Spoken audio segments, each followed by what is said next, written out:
माननीय श्री राहुल गांधी जी हमारे बीच में आए हैं। जोरदार लगाए नारा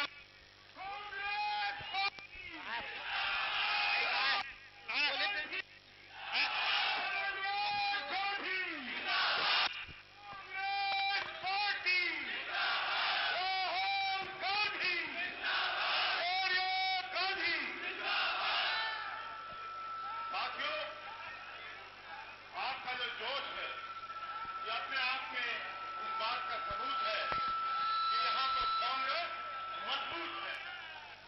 तो कांग्रेस पार्टी का जोर से नारा लगाइए, कांग्रेस पार्टी, राहुल गांधी, राहुल गांधी, राहुल गांधी, श्रीमती सोनिया गांधी।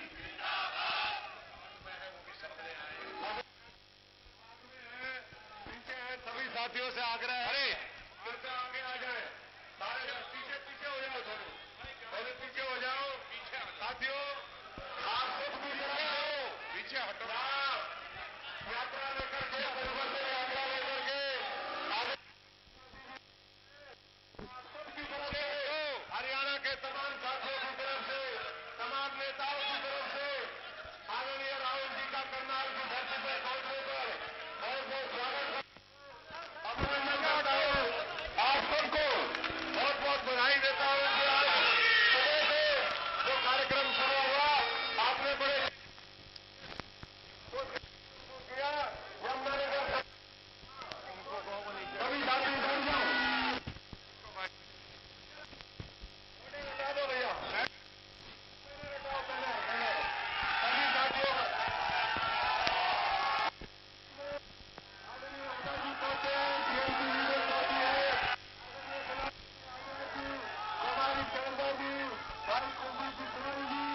तमाम दूसरे बड़े नेता कहते हैं अजय यादव जी, भाई ये सुनो, ये झंडे हटाओ, थोड़ा सा तेज से दीजिएगा प्लीज, जिसके लिए लगेंगे banner.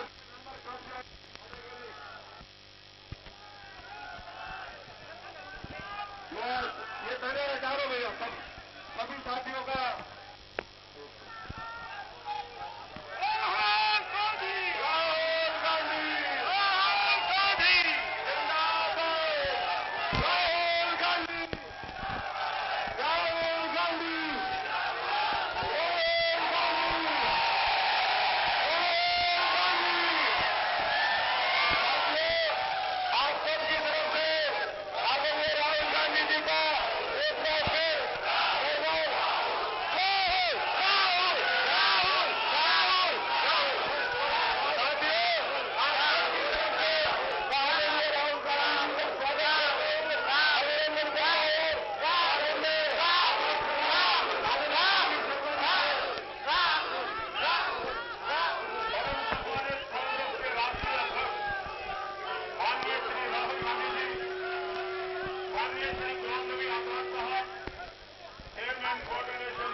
Sharma ji will speak either बड़ा हुड्डा या छोटा हुड्डा एंड में भी इनमें से एक आधा 2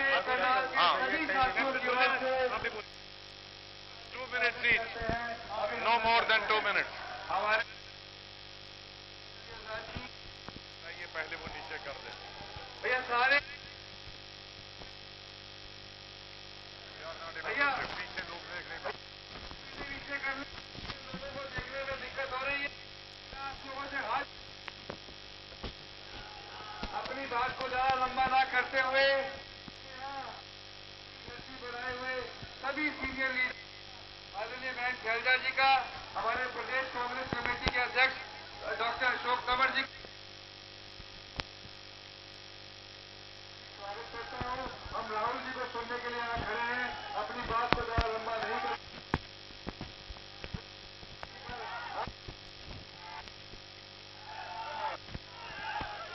बहुत बहुत धन्यवाद कैप्टन अजय यादव जी। हमारे शॉर्ट कर दिया लोकप्रिय और युवाओं की धड़कन श्री राहुल गांधी जी अध्यक्ष कांग्रेस कमेटी प्रधानमंत्री आजाद साहब, शैलजा जी, अशोक तंवर जी, किरण जी, गुरदीप जी और सभी आए मेरे बुजुर्गों, आज मैं आज जो है ये जो नजारा है ये सब मैं समझता हूँ आजाद साहब ने जो नहीं और राहुल जी के निर्देश में आज हम सब एक साथ छोटे हुड्डा को बुलाओ सर है तो बहुत बड़ी गुस्ताखी पर मेरा जाना बहुत जरूरी है। है बहुत बड़ी गुस्ताखी संदीप अगर बोलता है 2 मिनट वैष्णवी लेकिन कहना वही तो में डाले ये मैं आप लोगों से अपील करूंगा और मैं उम्मीद करता हूँ कि संगठन शास्त्रों को हराने के लिए और राहुल जी को प्रधानमंत्री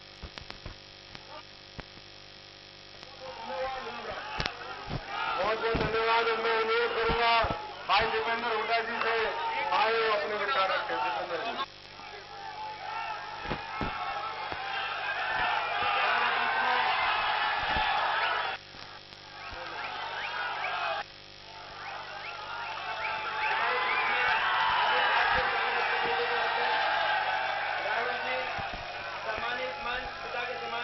नौजवान साथी, माताएं, बहनें, आज लोकसभा का चुनाव इस देश का ऐसे पड़ाव में आ गया कि ऐतिहासिक फैसला आपको लेना है।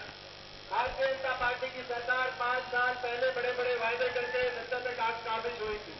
15 लाख आएंगे, स्वामीनाथन लागू कराएंगे, 2 करोड़ रोजगार दिलाएंगे, महंगाई को कम कराएंगे, अच्छे दिन लाएंगे। हमने जब सवाल पूछा वो अच्छे दिन कब आएंगे तो कहा तारीख नहीं बताएंगे। हमने कहा तारीख क्यों नहीं बताएंगे तो कहा हमने राम मंदिर की तारीख नहीं बताई तो अच्छे दिनों की क्यों बताएंगे। झूठ की 5 साल कोई वायदा पूरा किया नहीं, झूठ की और झूठ की राजनीति देश के अंदर देने का काम किया। भाई को भाई से लड़ाया, झूठे वायदे जो पूरे नहीं हुए। एक बात कहते थे कि 70 साल का रिकॉर्ड तोड़ेंगे, उस बात में इनको जरूर कामयाबी इन्होंने बताई है। 70 साल में कभी देश के किसान पे इतना कर्जा नहीं चढ़ा जितना मोदी जी आपकी सरकार ने।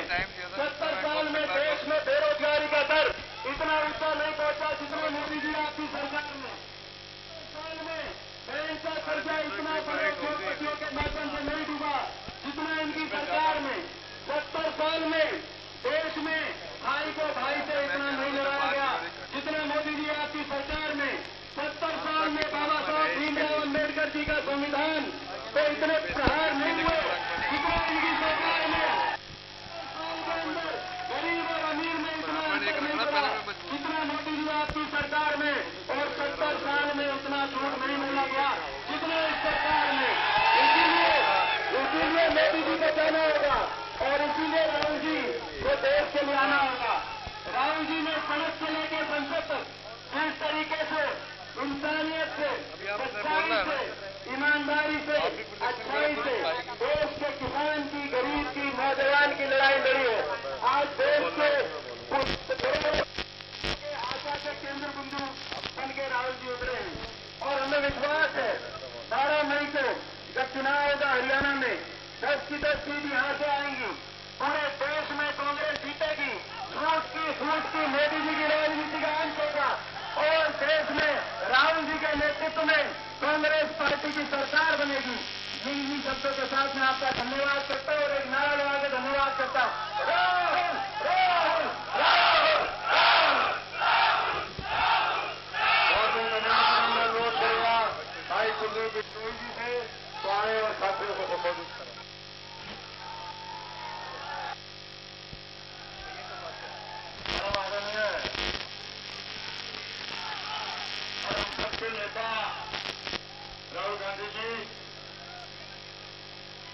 कांग्रेस पार्टी के पितामा श्री गुलाम नबी आजाद जी,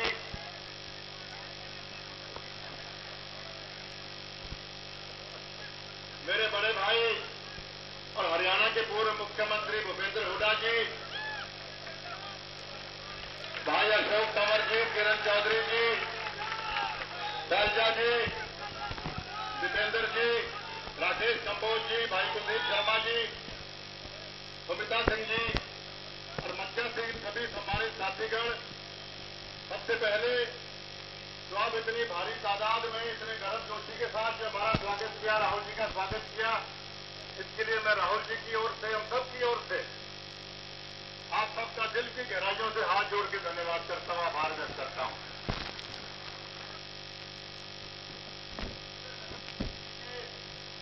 सबसे पुरानी पार्टी के और सबसे विश्वसनीय पार्टी के अध्यक्ष बनने के बाद हमारे नेता राहुल गांधी हरियाणा में आए हैं, तो मैं आपकी ओर से इनका धन्यवाद भी करता हूं, इनका स्वागत भी करता हूं।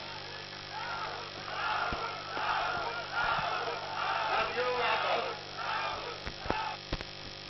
बहुत देर से खड़े हैं, तो बहुत लंबा चौड़ा भाषण मैं आपको नहीं दूंगा, क्योंकि मुझे आप रोज सुनते हैं। आज आप मेरे नेता, अपने नेता और राष्ट्र के नेता राहुल गांधी जी को सुनने आए हैं। मैं आपके और उनके बीच में ज्यादा न रहते हुए उनके सम्मान में कहना चाहूंगा, जिंदगी है तुझको खोना मौत और कुछ इसके सिवा मेरे बताने में नहीं। तुझको पाना जिंदगी है, तुझको खोना मौत और कुछ इसके सिवा मेरे बताने में नहीं। मांग लूंगा खुदा से या चुरा दूंगा तुझे, राहुल गांधी जैसा मोदी दूसरा उसके खजाने में नहीं। बहुत बहुत धन्यवाद। ये बात ठीक है कि राहुल जी आज इस यात्रा के माध्यम से आज 3 बड़ी जनसभाएं उन्होंने की है, लेकिन ये भी सच्चाई है कि साथियों, जब वन पेंशन को लेकर के एक सैनिक ने, भूतपूर्व सैनिक ने वह जंतर मंतर पर जहर खाया, तो राहुल जी उनके लिए पहुंचे थे। इस प्रदेश के अंदर जब भी जुर्म हुआ किसी के ऊपर, गरीब के ऊपर किसी को बताने का काम किया, तो राहुल जी उनके वहां से पूछने के लिए पहुंचे थे।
सरकार ने 14 करोड़ लोगों को हमने गरीबी से बाहर निकाला। पिछले 5 साल में नरेंद्र मोदी ने करोड़ों लोगों को एक बार फिर गरीबी में गिरा दिया। किसी से पकड़ बनवाया। अच्छा, पहले कहते थे मैं प्राइम मिनिस्टर नहीं बनना चाहता, क्या मुझे प्राइम मिनिस्टर मत बनाओ, मुझे आप लोग चौकीदार बना दो।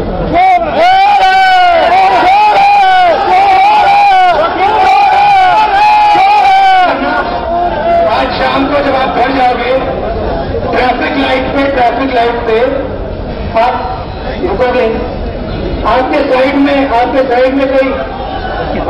में कोई स्कूटर वाला होगा, मोटरसाइकिल वाला होगा, आप सिर्फ ये शब्द बोला चौकीदार।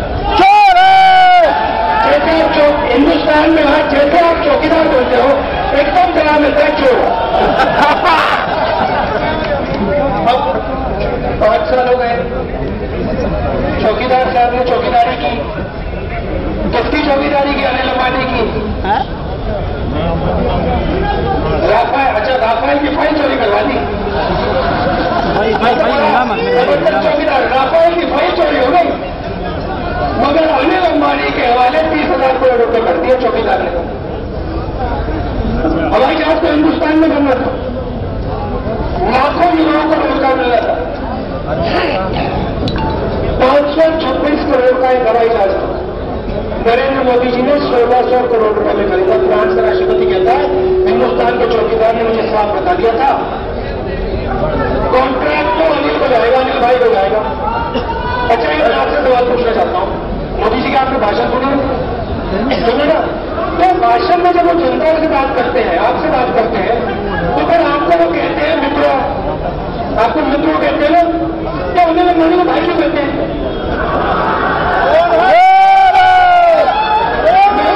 भाई क्यों कहते हैं? मेहुल भाई, अनिल भाई, ललित भाई, विजय भाई।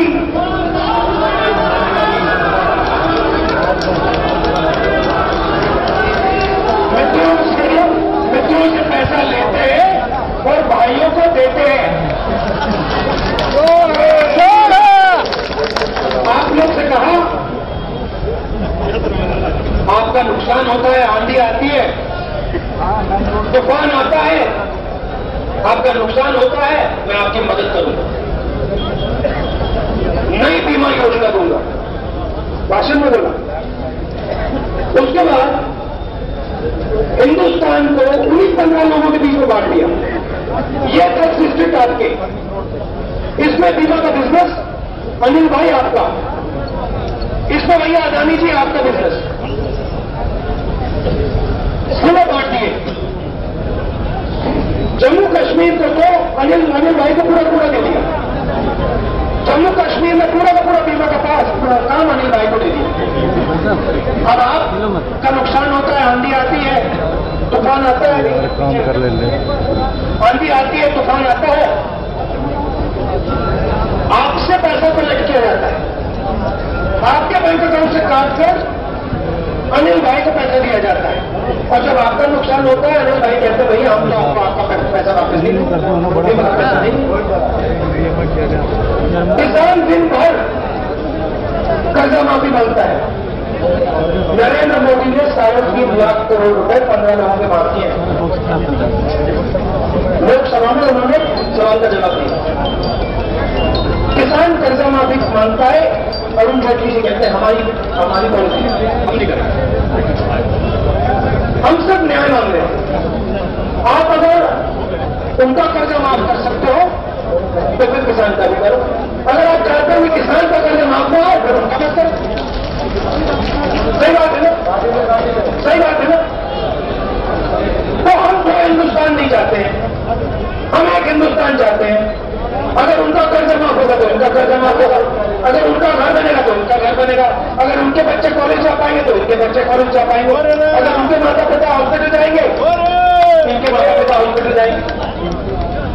तो पूरा का पूरा काम नरेंद्र मोदी जी ने बीजेपी में आरएसएस के लोगों ने इन्हीं 15-20 लोगों के लिए किया है और ये बदलाव हम लाना चाहते हैं। इसलिए हम न्याय योजना गारंटी कर रहे हैं कि 20% हिंदुस्तान के सबसे गरीब परिवारों के बैंक अकाउंट में कांग्रेस पार्टी हर साल 72,000 रुपए बैंक अकाउंट में डालेगी। राहुल गांधी, राहुल गांधी 6,000 रुपए लेके 6,000 रुपए हर महीना। अब कुछ दिन पहले पार्लियामेंट हाउस में हम सब बैठे थे, पीयूष गोयल जी ने बजट की अनाउंसमेंट की। मैं आपको फर्क दिखाना चाहता हूं। पीयूष गोयल जी ने बजट की अनाउंसमेंट की, उधर बीजेपी के लोगों ने 8 मिनट यूं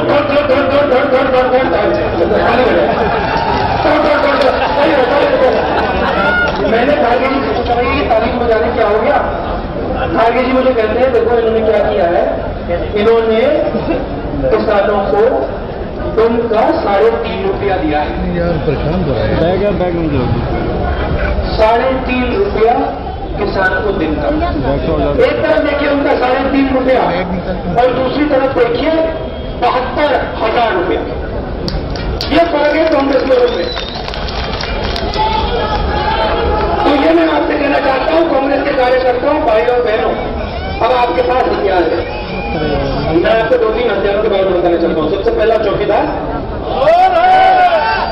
अनिल अंबानी भाई है, चौकीदार चोर है, अनिल अंबानी भाई है, मेहुल भाई। तो भ्रष्टाचार तो छोड़ा ही नहीं नरेंद्र मोदी जी ने। अमित शाह का बेटा, अच्छा नोटबंदी में आपको लाइन में खड़ा किया, सब खड़े थे। आपको मालूम है कि नोटबंदी में अमित शाह के बैंक ने 700 करोड़ रुपया 700 करोड़ रुपया काला धन सफेद करके दिया है। आपको मालूम है कि अमित शाह के बेटे के पास 50,000 रुपए की बिजनेस थी, 3 महीने में 80 करोड़ रुपए बन गए उसके।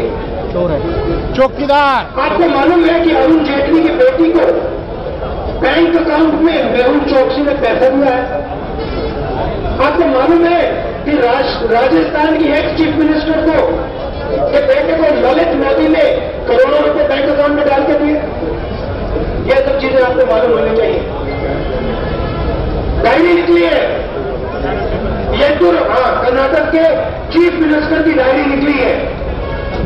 150 करोड़ रुपए कर्नाटक के चीफ मिनिस्टर ने अरुण जेटली को दिए।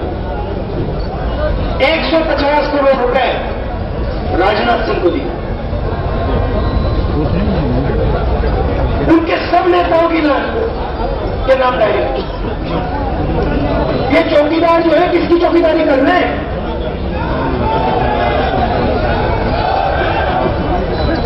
पहला हथियार। दूसरा हथियार आपको मैंने दिया 72,000 न्याय योजना। तीसरा हथियार आपको देता हूं, नरेंद्र मोदी जी ने नोटबंदी की, गब्बर सिंह टैक्स लागू किया, छोटे दुकानदारों को खत्म किया। 2019 में जैसे ही कांग्रेस पार्टी की सरकार आएगी, गब्बर सिंह टैक्स को हम जीएसटी में बदलेंगे। एक टैक्स होगा, कम से कम टैक्स होगा, सरल टैक्स होगा, और ये आपको फॉर्म भरने पड़ते हैं। इनकम टैक्स वाले जो आपको मतलब रिश्वत देने आते हैं, ये सब बंद हो जाएगा। उसके बाद युवा बिजनेस चलाना चाहते हैं। नरेंद्र मोदी जी के मेक इन इंडिया में, स्टार्टअप इंडिया में युवा बिजनेस चलाना चाहता है तो पहले एक डिपार्टमेंट से, सरकारी डिपार्टमेंट से जाकर परमिशन लेनी पड़ती है, फिर दूसरे डिपार्टमेंट में जाता है, फिर तीसरे डिपार्टमेंट में रिश्वत देनी पड़ती है। तो हमने युवाओं के लिए अपने मैनिफेस्टो में साफ लिख दिया है, जो भी हरियाणा का युवा, हिंदुस्तान का युवा छोटा बिजनेस, मिडिल साइज बिजनेस शुरू करना चाहता है, उसको 3 साल के लिए सब परमिशन से छूट। वेरी गुड, कोई परमिशन की जरूरत नहीं, कोई परमिशन की जरूरत नहीं, कुछ पूछने की जरूरत नहीं, अपना बिजनेस चालू करें, 3 साल बाद देखेंगे। तो ये हम आप सबके लिए करना चाहते हैं। अब आप चाहिए, अब आप चाहिए। अच्छा, किसान कर्जा की मैं बात करता हूं। नहीं, सुनो, राजस्थान में, मध्य प्रदेश में, छत्तीसगढ़ में चुनाव हुआ। चुनाव कैंपेन में उत्साहित नरेंद्र मोदी जी और बीजेपी के लोगों ने कहा कर्जा माफ करने के लिए पैसा नहीं है। जैसे आज वो कह रहे हैं कि न्याय योजना के लिए पैसा नहीं है। मैंने वहां स्टेज से कहा कि देखिए, आसमान फट जाए कुछ भी हो जाए, मुझको फर्क नहीं पड़ता। आप अमीरों का कर्जा माफ कर रहे हो, कांग्रेस पार्टी किसानों का कर्जा माफ करेगी। मैंने वहां बोला नहीं, सुनो, नहीं सुनो। मैंने कहा देखिए, मेरी बात मत मानो, चुनाव को खत्म होने दो, कांग्रेस पार्टी की सरकारें बनने दो, उसके बाद आप 10 दिन मिलो, 1, 2, 3, 4, 5, 6, 7, 8, 9, 10 दिन के अंदर छत्तीसगढ़, मध्य प्रदेश, राजस्थान में कर्जा माफ हो। और मैं खुशी से आपको कह रहा हूं, 10 दिन नहीं लगे, 2 दिन लगे, 2 दिन में हो गया काम। तो मेन बात आपसे कहना चाहता हूं, हिंदुस्तान की सरकार आज सिर्फ 15-20 उद्योगपतियों के लिए काम कर रही है। हमारी सरकार आएगी तो जो उन्होंने इन 15 लोगों के लिए किया, जो इन लोगों 15 लोगों के लिए किया, वो हम किसान के लिए, मजदूर के लिए, युवा के लिए, छोटे दुकानदार के लिए, स्मॉल मीडियम बिजनेस के लिए करेंगे। ये राहुल गांधी, राहुल गांधी विचारधारा की लड़ाई है। एक तरफ नफरत, एक तरफ क्रोध, एक तरफ बंटवारा, दूसरी तरफ कांग्रेस पार्टी। हम जोड़ने का काम करते हैं, भाईचारे की बात करते हैं, प्यार की बात करते हैं, और आप सब भाईचारे प्यार की सेना हो। तो आप सबको हरियाणा में हर घर में जाना है, शहरों में, गांव में, और लोगों को बताना है कि कांग्रेस पार्टी को जिताइए, 10 की 10 सीटें यहाँ जीतती है और कांग्रेस पार्टी की सरकार को बनाए। आप सबका बहुत बहुत धन्यवाद। नमस्कार।